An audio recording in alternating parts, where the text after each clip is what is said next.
So, welcome to our live conversation on online conferencing. My name is Katharina Höhne. I'm a senior researcher at DiploFoundation, and I will have the pleasure to moderate the debate. And in a discussion to draw on the wisdom of my colleagues at DiploFoundation and the wisdom of our global audience that is with us today.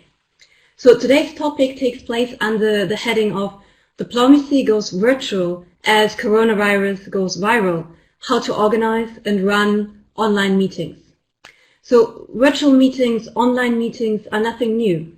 Some organizations and diplomatic institutions have used them for quite a while now, for reasons of cost effectiveness or for reasons of sustainability, of course. With the coronavirus, now we have a new urgency to online conferences, online meetings and online learning. And we can clearly see that there is a need, and in particular, a need to have conversations about how to run and organize these meetings. What constitutes a successful online meeting? What can be done to make sure that meetings run smoothly and are conducted successfully? Let me start with two thoughts. First, there's a low entry point. And by that I mean there's a low technological entry point. The technological hurdle is really low. It is quick to download Skype or Zoom or any other meeting platform. However, this might be deceptive. What about the skills to use these platforms to the greatest possible effect? And then my second thought to start with is that maybe we are witnessing a moment of a cultural shift in how we work.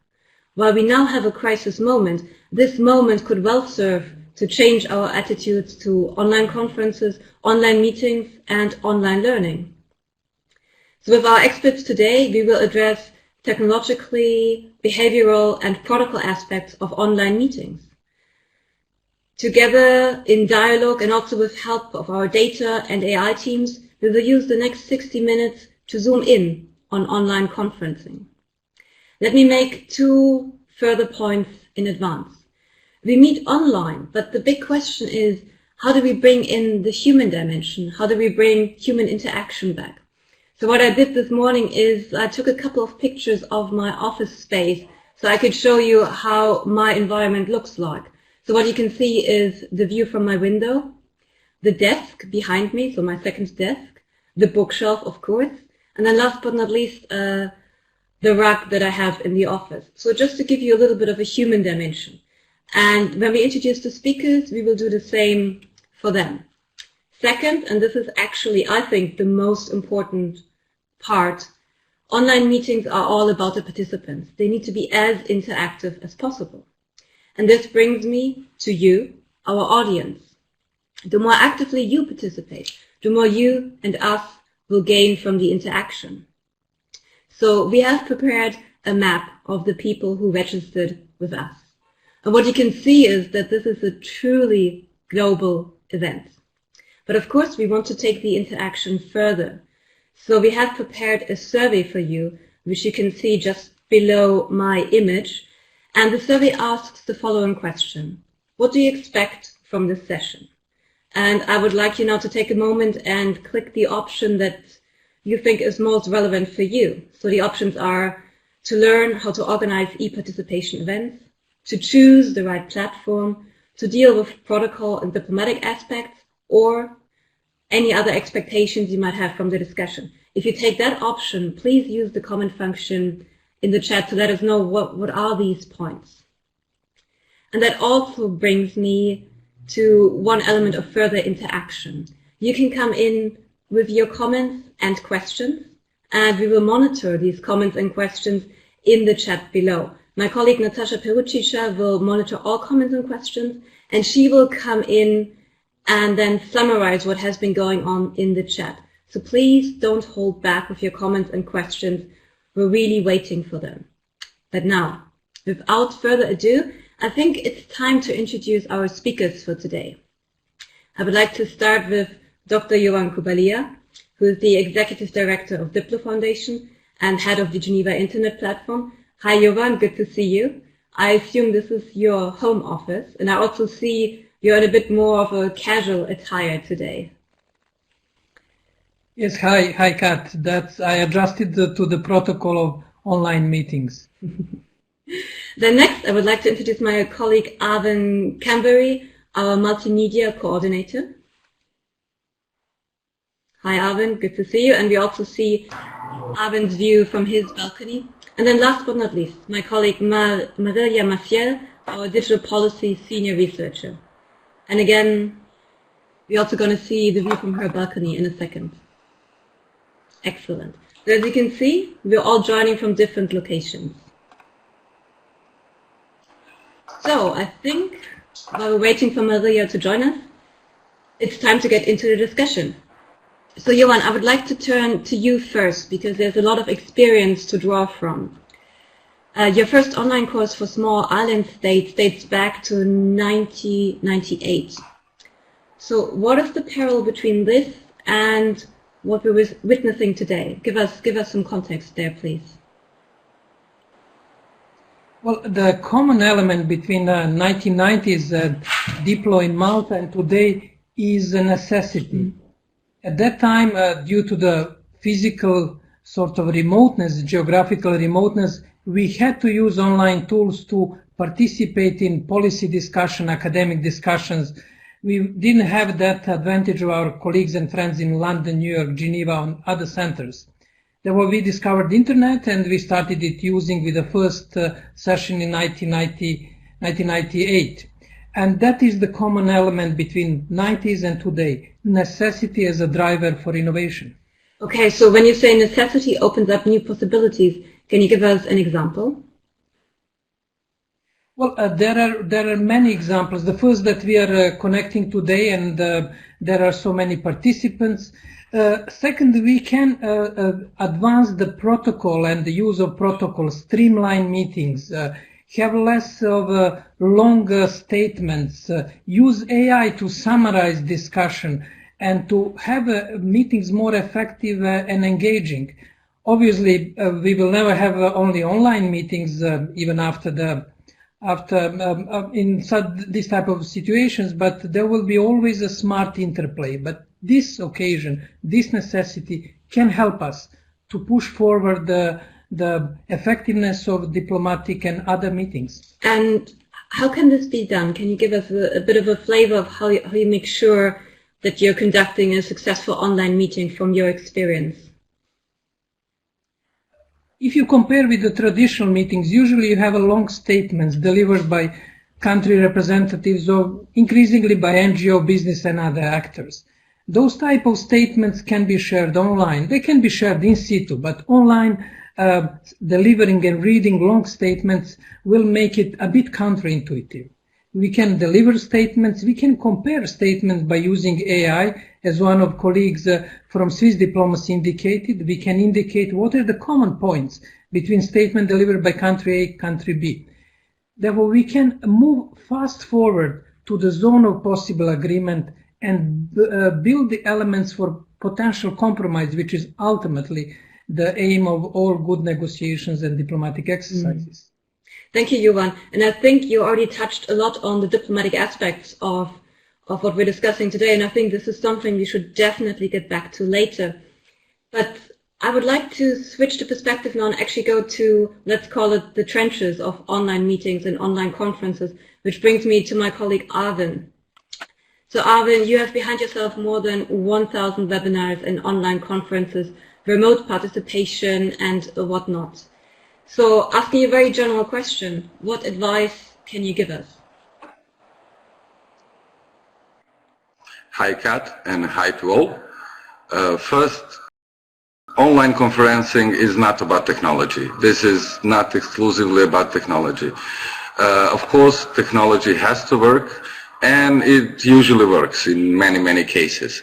But preparation and organization of the event is more important for the successful event.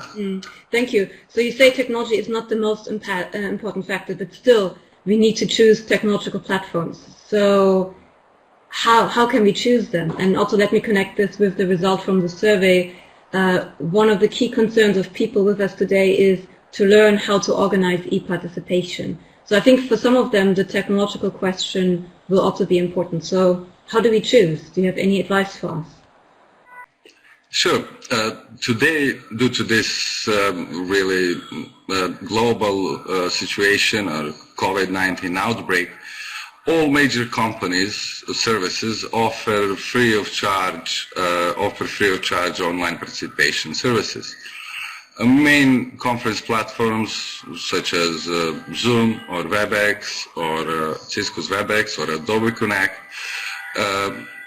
they are all offering the same. You can open the free account up to the July with many possibilities for the online meetings. Mm-hmm.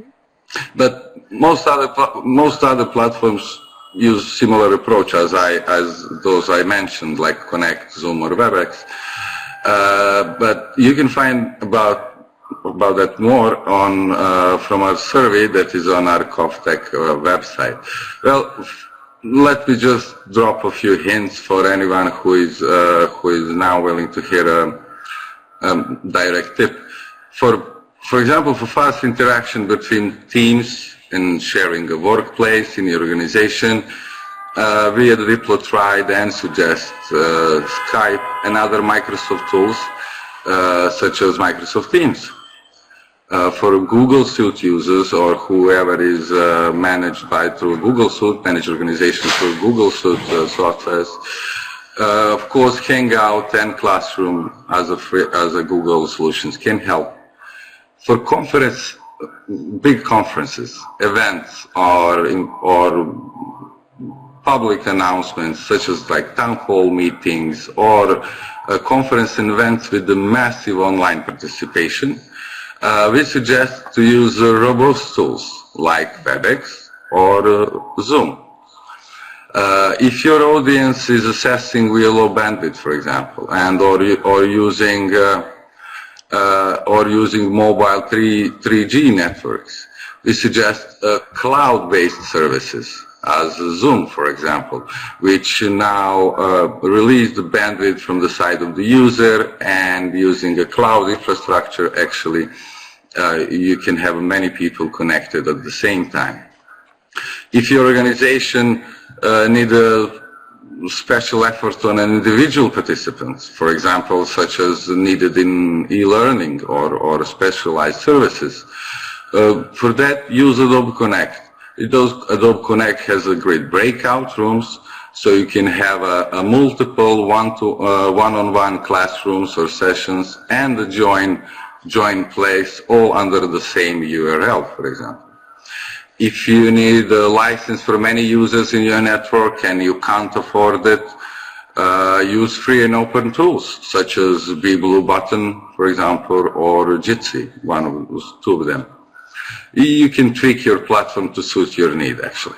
Okay, thank you, Alvin. I was about to stop you there because it was a lot of information, and I think if people have questions around choosing the right platform, you answered their questions almost exhaustively. Of course, you can find more of this information on our ConfTech lab, and I just posted the link in the chat just a minute ago, so we can follow up on that. But earlier you mentioned that for you personally, although you can give us a lot of information on the technology aspect, that is actually not the most important aspect. So then tell us, what else besides technology and besides choosing the right platform matters? Well, what matters the most, I could say, can be experience in using them. You start discovering glitches when you use conference platforms occasionally, undocumented glitches, or many other, let's say, we have many undocumented glitches which you can't deal with in front. But for example, with every webinar, we discover something new, or some new occasion, or some new issue that might appear from someone who is on low bandwidth or just happen to have a bad user experience. Thank you. So you just mentioned glitches, and I think for many of us who participate in online meetings or who actually run online meetings, that is the big fear out there. So how do you react to glitches? How do we deal with them? Again, asking for your advice as the in-house expert here. Well, as we know, Internet is not standardized. Not all devices work the same, and not to mention the speed of the Internet and access points from which your participants are connecting. So basically, user experience might vary from great to poor. Services are now cloud-based mostly, and so much depends on the efficiency of those systems also, on the global network. So from the glitches, let's say some recordings might go wrong, some participants can, be behind the heavy firewalls, not even knowing it, or have problems, as I said, with the intuitive use of the user interface. Under the spot, for the duration of the event, this should not stop your event in track. I mean, this should not be the main issue. You can try to connect or try again or try to reconnect and solve the issue. On the overall plan, organizations can prepare for this, for example, by asking participants with low bandwidth to send their comments ahead, or those comments to be read aloud by discussants, etc. So with the proper planning, you can even have some kind of a glitch during the event, but you can still prevent the overall dynamics of event to go down just because of some minor tech glitch. Kat, maybe just here one interesting point. All of us can recall that famous video on BBC with I think researcher in Korea when his children entered the room. It was so, I think it is the best summary of complexity that we face where we have to connect online. I just realized somebody called me on my mobile phone, and there is that dynamics at home which interferes. But what is probably more interesting is that with a heavy load that we have on the internet, for example, these days, that it increased in, I think, in Switzerland for 70%, in Italy as well. We are putting pressure on this, the services which are delivered in real time, like this webinar. And I got a few messages from some colleagues who had problems with the sound. This is probably this transitory phase where telecom companies are trying to adjust their infrastructure in order to cope with this increasing demand for the connection. And I can realize that there is increasing pressure in France with at least in Strasbourg, Marilia had problems to connect. Yes, thanks, Jovan. There's also news from the UK about issues with internet providers today. So I think there's a lot of pressure on the system right now, which really confirms this crisis moment. But speaking of crisis, or maybe not so much crisis, but the kind of high stress environment that online conferencing can sometimes be, I want to go back to Arvin very quickly and ask him how he, as our technological person, actually copes with this. Arvin, to be a bit blunt, do you take tranquilizers, or how do you manage that stressful situation? Any tips? No, tranquilizers do not help, because actually you need to be alerted. So the tranquilizing yourself does not help. It is a bit of a stressful exercise, every online event, of course. You have hundreds of people in the room, and suddenly system collapse or screen froze, or there is let's say, a lot of stake. But careful planning is the only way forward, to be honest. Nevertheless, as we said earlier, technology would likely work, but your work procedures need to be tight. So with the surge of online meeting demands, like we see it now, infrastructure should be updated from the major service providers, and we might see in a real soon time events with 5,000 maybe people online. Of course, for those large events, you need to have a more holistic approach. Actually, you need to think about not just about robust rooms and infrastructure, but also things like on every conference, like registration desks, waiting rooms, foyers, cantinas, even for all online participants. So we should take a bit of a holistic approach. This is why the training of a team is most needed and welcome. The teams in your company can be trained for this. Even if having people that have other regular duties, so they can still be assigned for the online meetings and kind of have these skills acquired. It is becoming a regular skills, like similar to being able to use an office suit or something like that. So training is important for your team and not tranquilizers. Thank you for mentioning training. So with Arvin, we talked about some of the technological basis, some of the tools available, but more importantly, how to use these tools effectively. There is another set of questions around this which revolves around e-participation. And for that, I'm now turning to my colleague Marilia, who has a lot of experience in using online participation for broadening participation, especially in internet governance discussions, and here again, especially in Brazil and the Global South. So Marilia, turning to this question of e-participation and inclusion, can online conferences increase inclusion and reduce digital divides? And if yes, can you give us a flavor of how this can?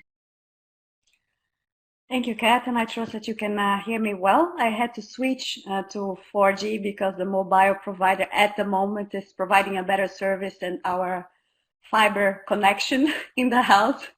Since we are all locked in here in France and no one is going out, I suspect that all the neighbors and the children, they are all playing games and using bandwidth in the neighborhood. So we are kind of overstretched here.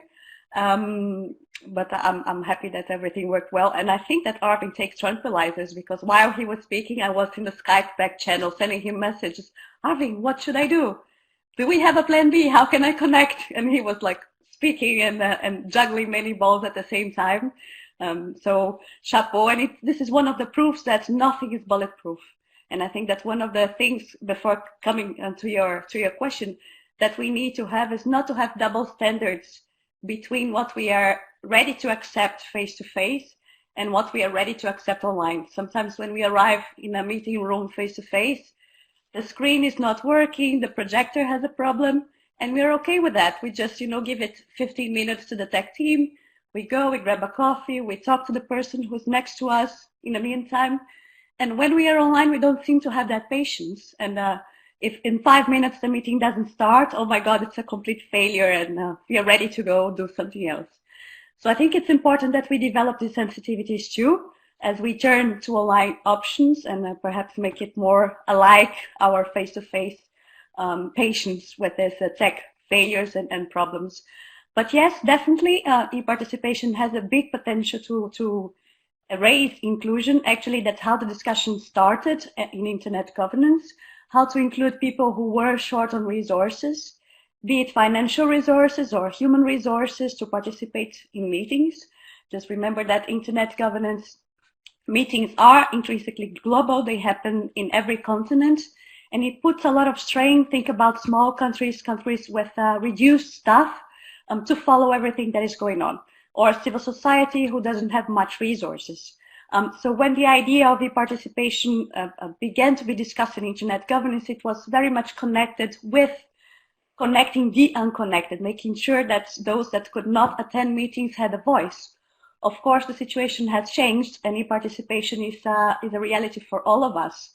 And I think this is here to stay, not because just of the corona crisis, but we have other underlying crises going on, environmental crisis. We have more and more pressure from environmental areas, from using our financial resources better, that perhaps will lead to this experience to last longer than the corona crisis itself.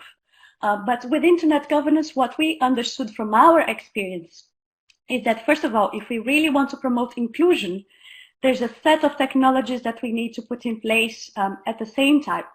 So for us, for instance, we use in the IGF, which is the Internet Governance Forum, one of the most important meetings about internet governance. And in regional meetings, we use a platform similar to this one to connect to the meeting, to send questions. But with time, we realized that some professionals are behind firewalls. They are not allowed to install WebEx, Adobe, etc. So we started to stream the meetings via YouTube as well, which is something that more people can open. We also realized that it's very important for those with low bandwidth from developing countries or those people who don't speak English as a native language to have a captioning of what is being said. So while the speakers, they speak in the meetings, there's a real time caption that is being transcribing everything that is going on. And that was really important too. When we introduced that, actually it was under pressure from people with disabilities, but we came to realize that this is important for developing countries as a whole and for people who don't speak English as a first language. But technology is not just everything. When you put together all the different pieces to increase inclusion, you also need to realize that the human aspect is really important.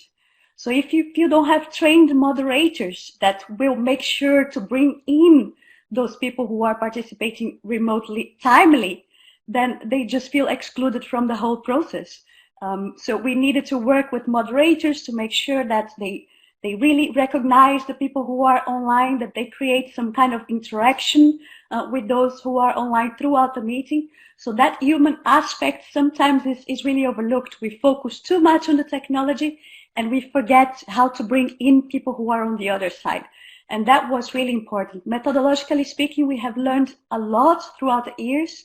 And I think that when you are willing to organize large conferences, perhaps that's exactly when you need to have experts in the picture, not just to adjust your mics and make sure that there's no echo, etc., but to also help you with the techniques, with the methodology that will ensure that your audience is brought into the conversation.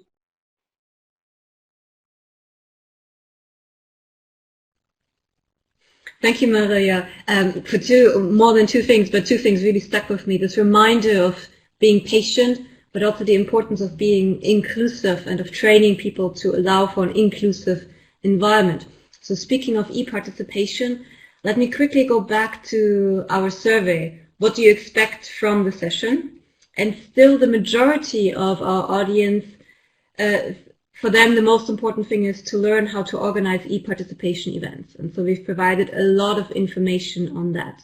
But going a bit further in terms of inclusion and e-participation, I would like to turn to my colleague, Natasha, who is going to give us a quick update summary of what's happening.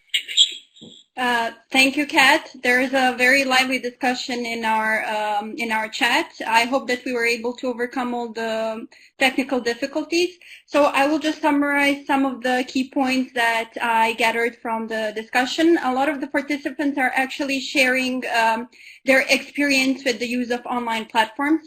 Some of them have recently used online conferencing during ICANN 67 and ISOC also meeting. So there's some sharing of experience on that. There's also Paul Gerhardt from the Graduate Institute shared his experience on the use of Zoom for the first webinar that they organized. And one of the remarks was that in one of the rooms that participants can't see the other participants. So they can only see the number of participants involved in the session, but they can't see each other. And there were also some feedback on the use of WebEx for meetings with no audio, and some participants who expressed their preference for audio-only sessions. That's about it for now.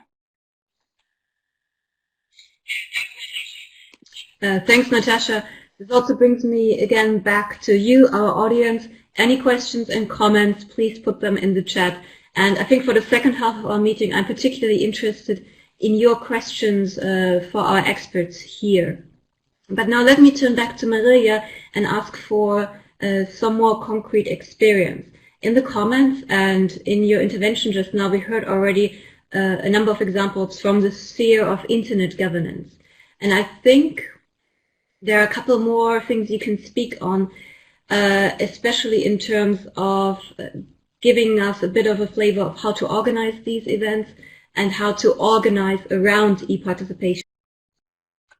Yeah, I think that one of the issues with e-participation is that those who are online may feel that they are missing so much in terms of social interaction with others. When we attend meetings, we know that a lot takes place in corridors, a lot takes place over coffee, and that this person-to-person interaction is so valuable to build knowledge and to build our networks as well. So in the context of the IGF, the way to mitigate this lack of social networking was the idea to create IGF hubs, which I think was a really successful idea and copied on the regional level in internet governance forums as well. The hubs, basically, they are local meetings in which people gather to follow the IGF discussions. So they watch the streamings, they interact with the sessions, then they send their questions, but at the same time, the global meeting functions as a starting point to their own dynamics.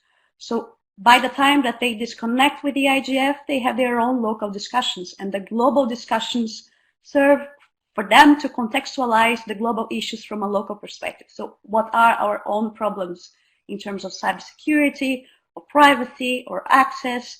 And the idea of the hubs was really successful because that created that community interaction that lasted before the global meeting, because people had to organize the hubs, decide where they were going to take place, during the IGF, and then after, sometimes people remained in contact because ideas for follow-up activities or projects happen and they are close together. So these projects have much more opportunity to flourish. So from local hubs, sometimes they turn into ISOC chapters, sometimes they turn into faculty courses. So a lot came out of that. So this is a way to complement this global interaction with the global sphere, with also a sense of networking and discussion within the community. But having said that, it's really important that we understand when we organize global events like the IGF, who our audience is. So we actually take the steps to include everyone, everywhere, including people that have lower bandwidths, that have difficulties to connect and to access. So there's a lot that needs to be done in terms of inclusion and procedures.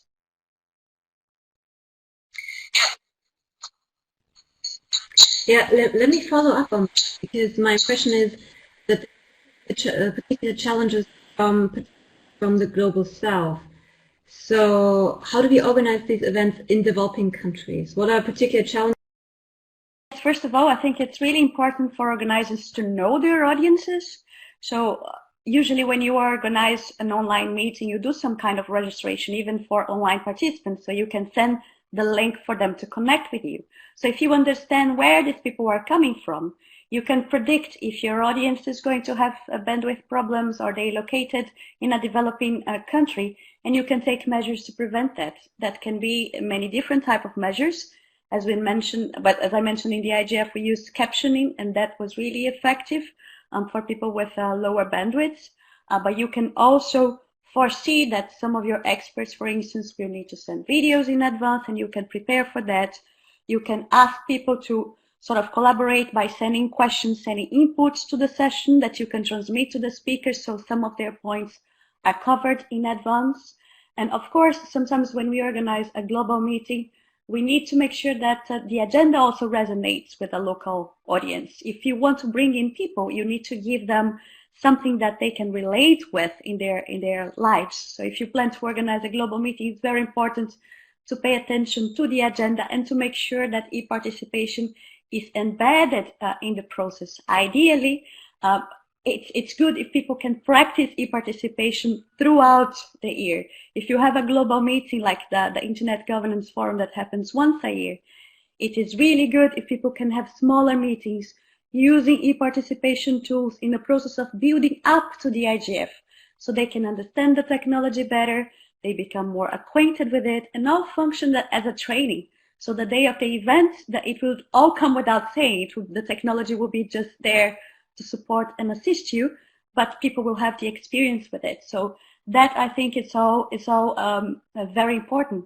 It depends on the meeting. The preparatory process will depend on the meeting, but I think that there are some general steps that it will be interesting to adopt. And of course, things like what Arvi mentioned before, to try to test your technology in advance. Although it doesn't always work, we test this room here in advance, and it was working perfectly yesterday. Today I had this bandwidth issue, so be prepared for the unforeseen. But testing in advance is really, really important, so you can troubleshoot, and your participants too.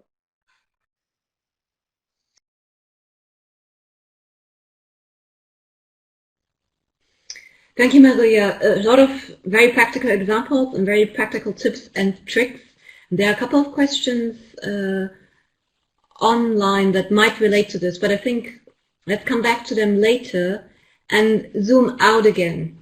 In terms of, we heard a lot about e-participation and remote hubs and really important examples, but generally speaking, there's a wide range of e-participation approaches and techniques.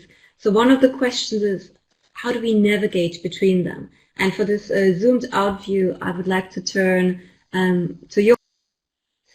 Thank you, Katarina. We can start even with our meeting. Our meeting is now conducted in Adobe, browser on app, on YouTube, and we just heard that there is very interesting discussion in YouTube, and live stream. Generally speaking, in e-participation on, or whatever you call it, online or virtual participation, on one side you have very expensive systems of teleconferencing, which could cost up to $1 million, and they are operated mainly by big companies, but also by some international organization. On the other sort of side of this scale, you have the Skype meeting, simple Skype meeting, and everything in between. WebEx, Adobe, Zoom. We heard quite an interesting discussion of expertise gathered on these meetings. But there is also terminological confusion. Do we call it virtual workplace tech event, virtual conference, e-meeting, web discussion, remote participation, webinar? And like in digital net diplomacy, there is a potential for confusion. The best thing is to see what it is about. Is it this type of event with a few speakers and chat in the text chat, or completely sort of video enabled and sound meetings, or lecturing? There are different models and methods, but we will have to navigate confusion and potential spin that will exist, that will be created by tech companies. They will be renaming the similar services in their own way in order to sell it. Therefore, there will be that challenge ahead of us to see what it is in essence, regardless the name which is assigned to online conference, e-participation, virtual meeting.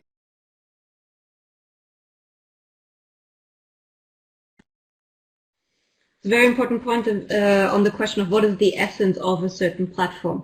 And actually this brings me back to Arvin, who I'm going to put on the spot now.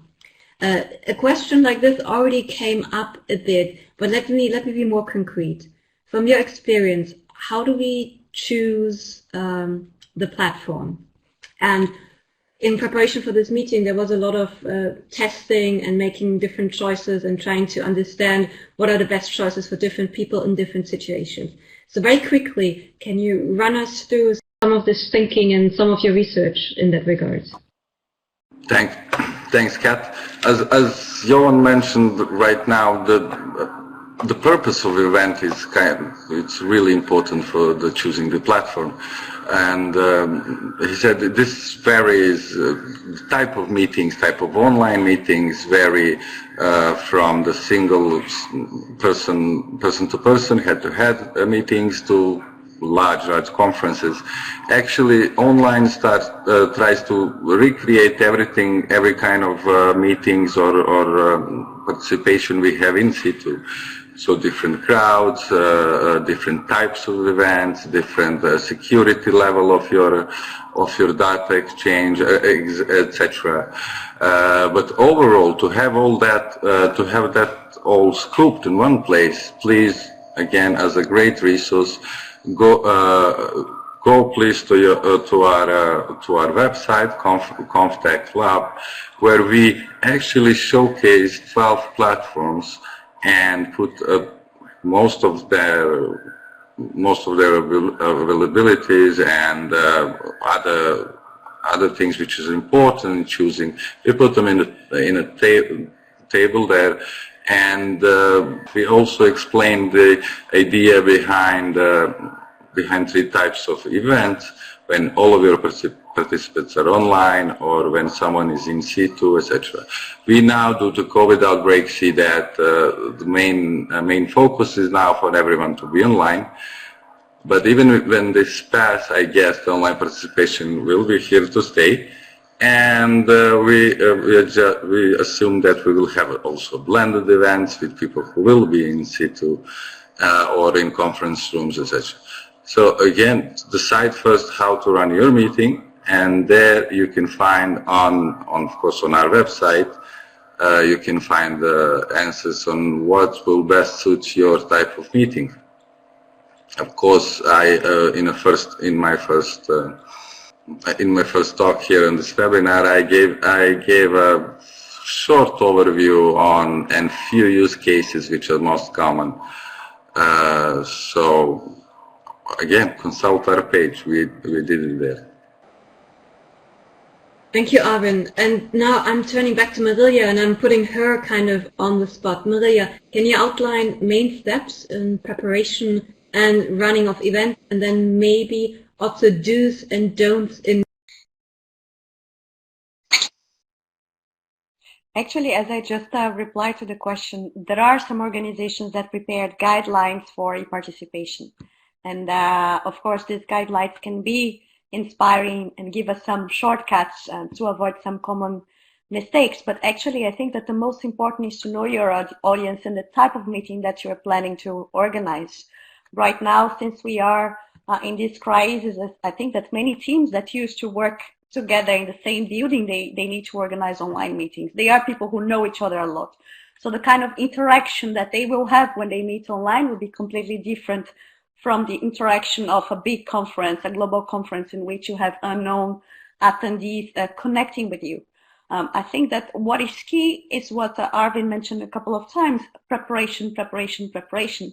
Sometimes when we organize a face-to-face event, we can give ourselves the right to say, okay, the event is happening in 2 days in room B, and everyone goes there and gathers together. This is not possible.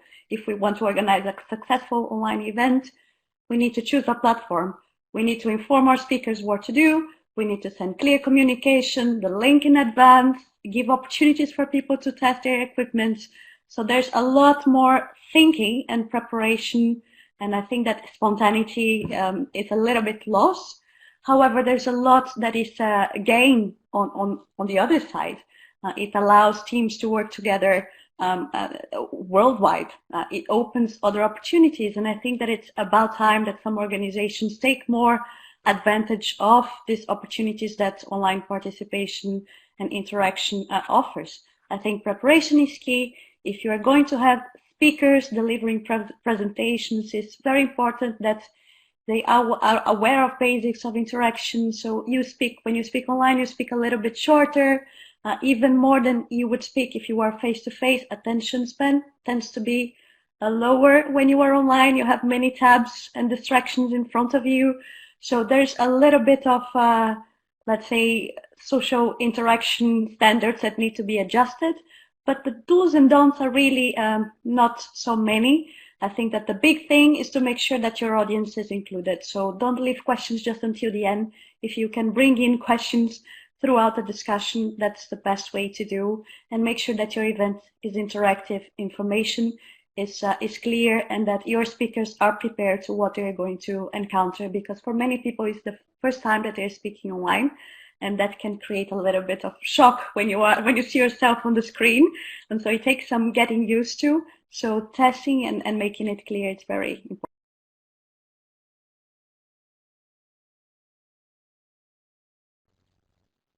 Thank you. And a good reminder to bring in questions throughout the discussion. This is something we're going to do a second and again when I will call again on my colleague Natasha Perucic. But before that, I want to turn again to Jovan and provide another kind of zoomed out perspective. We talked a lot about examples from the sphere of internet governance, and I think this is also very interesting to a lot of our audience. But there's a second kind of tier to our audience, which is more interested, I guess, in diplomatic aspects of this whole thing of organizing online conferences.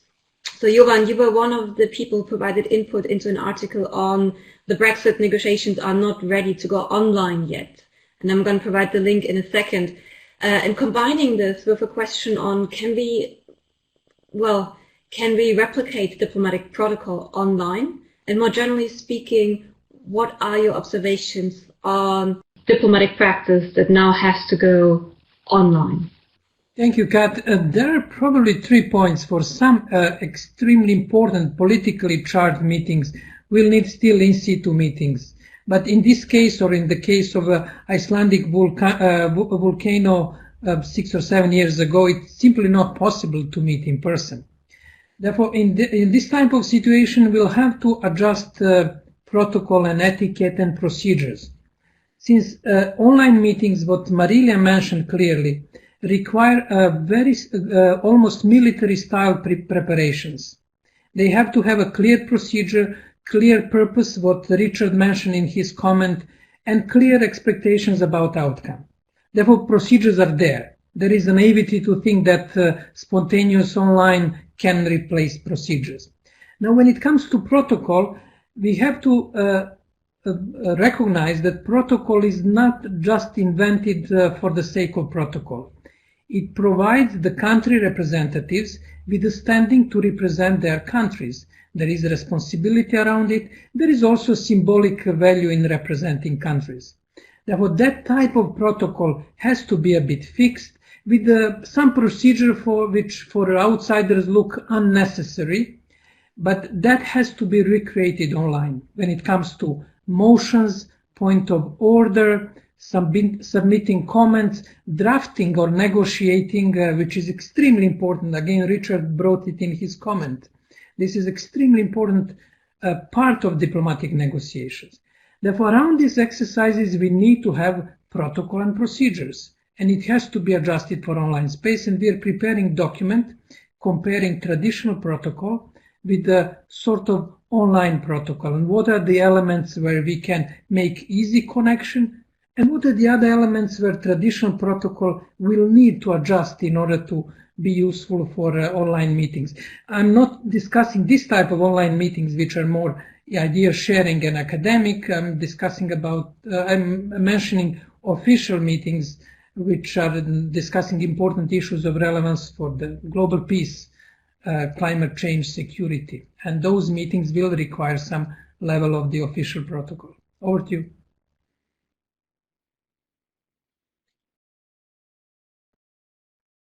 Thank you, Jovan. So we spoke about e-participation, and I think it's high time we hear again from our audience the kind of comments and questions that have been coming. Discussion in the chat continued on the online platforms that can be used in web conferencing. However, our discussants on YouTube also touched upon a very relevant topic, which is digital inclusion. And they said that one of the ways to improve inclusion in online conferencing is to include captioning, something that was already brought up in the discussion. And an interesting comment was in reference to artificial intelligence that is increasingly being used to improve captioning. Discussants also brought up issues with regards to online learning e-participation platforms, where basically they mentioned that that students are noticeably showing psychological barriers rather than technical barriers to the use of e-participation tools in online learning. And there was a discussion on this, whether students are actually motivated to learn how to use these platforms, or whether it is something psychological and that they just have these psychological barriers. That would be it from the discussion. Thank you, Natasha. So let me for any reflections on what we've just heard. Maybe starting again with Jovan, then Arvin, and then Marilia, if you have anything, of course.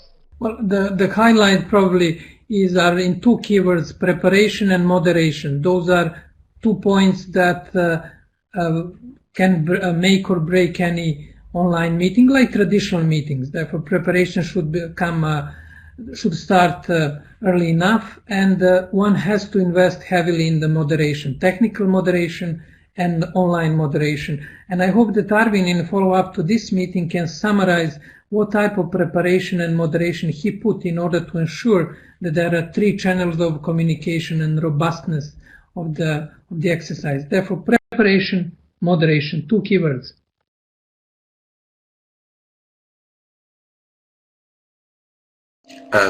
Thanks, Kat. Just wanted to add something that just Natasha said, which was a comment from YouTube about people actually having maybe a psychological barrier to use an online tools, which is indeed the case because it's a completely new way of communicating, and communication is a really important thing with interhuman relationships. So in order to overcome this, please do it a lot. Just do it a lot. Do it, practicing it, schedule your meetings, even if first few of them will maybe collapse due to bad, bad technology or internet is down or something like that. But just doing it, when you put it in your everyday work routine, it will basically be the same as they will feel the same as they would, just walk into your office and ask you something. So in order to overcome this, it indeed might be a psychology barrier. Just do it. Don't worry about you doing it perfectly. You can't do it perfectly first time, but as Jovan mentioned, when you strengthen your moderation skills and when you strengthen your preparation, it's gonna go okay. Perhaps a quick comment from my end, which is to seize the opportunity that the crisis is bringing to us.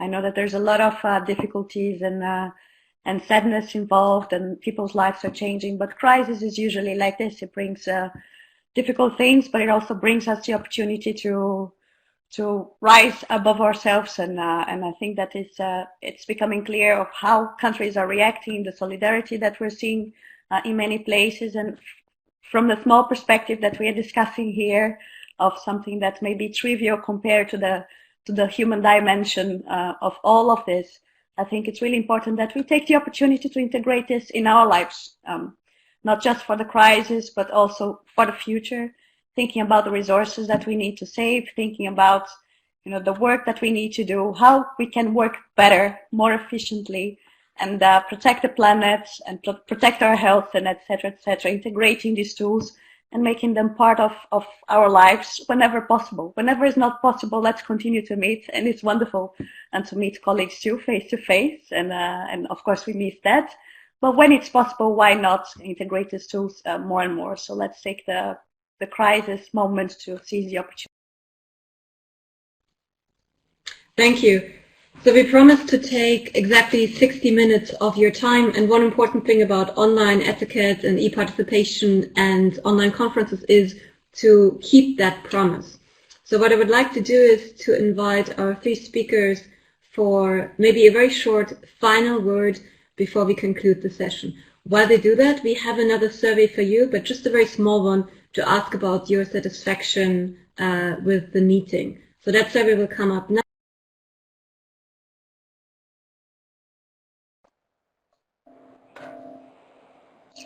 As the last was just a short, I would say keep online participation on your agenda when you plan meetings, and of course train a team of people who will be accustomed with this.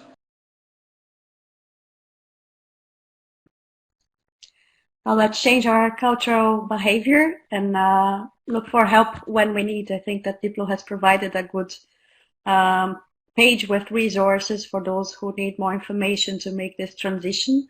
And whenever help is needed, I think all of us are here. I've mentioned my email on the chat. I'm going to post it again. And I'm sure that all of us will be more than willing to continue this conversation.